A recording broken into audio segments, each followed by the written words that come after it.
সুপ্রিয় দর্শক আসসালামু আলাইকুম, কেমন আছেন আপনারা? নিশ্চয়ই ভালো আছেন। আজকের ভিডিওতে আপনাদের সবাইকে স্বাগত জানাচ্ছি। আজকে আমি আপনাদের সাথে শেয়ার করব গর্ভের বাচ্চা ঘন্টায় কতবার নড়াচড়া করাটা স্বাভাবিক।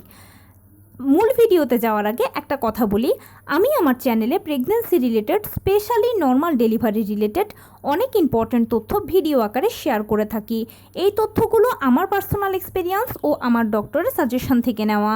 তাই আমার চ্যানেলটিকে যদি একবার আপনারা ভিজিট করেন তাহলে আপনারা আপনাদের প্রশ্নাতীত মনের অনেক প্রশ্নের উত্তর পেয়ে যেতে পারেন।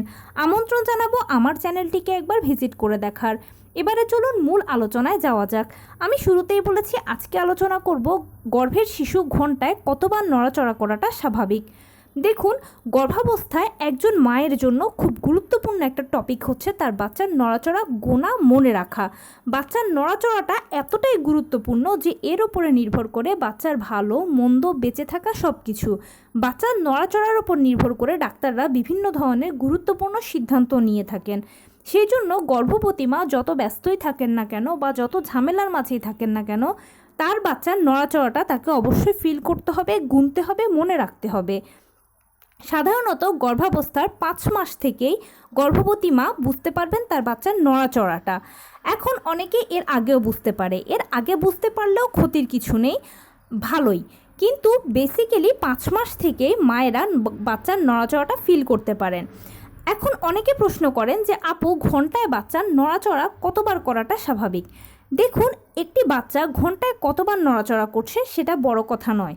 এখানে সবথেকে ইম্পর্ট্যান্ট ব্যাপার হচ্ছে সারাদিনে আপনার বাচ্চা 10 বার নড়ছে কিনা। 24 ঘন্টার মধ্যে আপনার বাচ্চা যদি 10 বার নড়াচড়া করে তাহলে আপনার বাচ্চা সুস্থ আছে, সে স্বাভাবিক আছে। সারাদিনে 10 বার আপনি কিভাবে বাচ্চার নড়াচড়া গুনবেন সেটা গোনার একটা সহজ বুদ্ধি হচ্ছে, সকালবেলা খাবারের পরে বাম কাত হয়ে শুয়ে পড়বেন, দেখবেন 3 বার নড়াচড়া বুঝেন কিনা। দুপুরবেলা খাবারের পরে বাম কাত হয়ে শুয়ে পড়বেন, দেখবেন সে 3 বার নড়ছে কিনা। রাতের বেলা খাবারের পরে বাম কাত হয়ে শুয়ে পড়বেন, দেখবেন 3 বার নড়ছে কিনা। মোট 3 বেলায় হলো 9 বার, আর সারাদিনে যদি একবার বুঝতে পারেন তাহলে হয়ে গেল 10 বার। এই 24 ঘন্টার মধ্যে বা সারা দিনে যদি আপনার বাচ্চা 10 বার নড়াচড়া করে তাহলে চিন্তার কোনো বিষয় নয়, বরঞ্চ ঠিক আছে, আপনার বাচ্চা সুস্থ আছে, স্বাভাবিক আছে। কিন্তু যদি বাচ্চার নড়াচড়া কম বোঝেন তাহলে কি করবেন?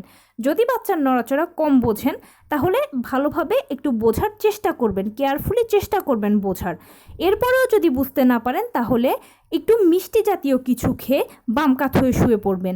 ঘরে যদি মিষ্টি কিছু না থাকে তাহলে বেশি করে চিনি দিয়ে 1 গ্লাস শরবত গুলিয়ে খেয়ে বাম কাত হয়ে শুয়ে পড়বেন, দেখবেন বাচ্চার নড়াচড়াটা বুঝতে পারেন কিনা। সাধারণত খাবারের পরে বা মিষ্টি কিছু খাবারের পরে বাচ্চারা বেশি নড়াচড়া করে, তো খেয়াল করবেন, দেখবেন সে নড়ছে কিনা। একটু ভালোভাবে বোঝার চেষ্টা করবেন, অধৈর্য হবেন না, টেনশন নেবেন না, রিল্যাক্সলি বোঝার চেষ্টা করবেন। যদি দেখতে পাচ্ছেন যে সে নড়ছে তাহলে তো ঠিক আছে। এরপরেও যদি বোঝেন যে বাচ্চা নড়ছে না তাহলে অবশ্যই অতি দ্রুত ডাক্তারের সাথে যোগাযোগ করবেন। অনেকেই বলে যে বাচ্চা বেশি নড়ে, 10 বারের থেকেও বেশি নড়ে, 15 বার, 20 বার, 30 বার, অনেকে তো 100 বারও গুনে ফেলে। যদি বাচ্চা বেশি নড়াচড়া করে তাহলে কি সমস্যা? না, তাহলেও সমস্যার কিছু নেই। মোদ্দা কথা হচ্ছে আপনার বাচ্চা সারাদিনে 10 বার নড়লেই হবে। 10-এর থেকে সে যদি 20 বার, 30 বারও নড়ে সেটাতেও কোনো সমস্যার কিছু নয়। আবার যদি আপনি 8-9 বারও বোঝেন সেখানেও সমস্যার কিছু নয়। কিন্তু সমস্যা কখন? যখন দেখবেন যে সারাদিনে আপনার বাচ্চা আপনি হাজার চেষ্টা করার পরও 2 বার বা 3 বার নড়েছে বা 1 বার বা 2 বার নড়েছে, তখন কিন্তু আপনাকে অবশ্যই অতি দ্রুত ডাক্তারের শরণাপন্ন হতে হবে এবং পরবর্তীতে আপনার করণীয় কী হবে সেটা আপনার ডাক্তার আপনাকে বলে দেবে। বাচ্চার নড়াচড়া নিয়ে একটা পরিপূর্ণ ভিডিও আমার চ্যানেলে আছে, চাইলে দেখে নিতে পারেন, আমি আই বাটনে দিয়ে রাখবো। এছাড়া বাচ্চার নড়াচড়া সংক্রান্ত আরও ইম্পর্ট্যান্ট অনেক ইনফরমেশনও আমার চ্যানেলে ভিডিও আকারে আছে। চ্যানেলটা একটু ভিজিট করলেই আপনারা আপনাদের সব প্রশ্নের উত্তর আশা করছি পেয়ে যাবেন। এছাড়া আমি সেগুলো ডেসক্রিপশন বক্সে দিয়ে রাখবো এবং আই বাটনে দিয়ে রাখবো, চাইলে দেখে নিতে পারেন। তো এই ছিল আজকের ভিডিও। কেমন লাগলো বলুন? যদি ভালো লেগে থাকে ও হেল্পফুল হয়ে থাকে তাহলে প্লিজ লাইক, কমেন্ট, শেয়ার করতে একদম ভুলবেন না। আর সেই সাথে আমার চ্যানেলটিকে সাবস্ক্রাইব করার বিনীত অনুরোধ রইল। পাশে থাকা বেল আইকনটি ক্লিক করে দেবেন যেন আমি ভিডিও আপলোড করার সাথে সাথে আপনারা নোটিফিকেশান পেয়ে যান। এছাড়া যদি কোনো প্রশ্ন থাকে কমেন্টসে জানাবেন, আমি রিপ্লাই দেব। প্লাস যদি কোনো পরামর্শ থাকে যে কোন বিষয়ের উপরে ভিডিও বানালে আপনারা উপকৃত হবেন সেটাও জানাবেন, আমি আপনাদের পছন্দের সর্বোচ্চ প্রায়োরিটি দেব। ভালো থাকবেন, সুস্থ থাকবেন। আসসালামু আলাইকুম।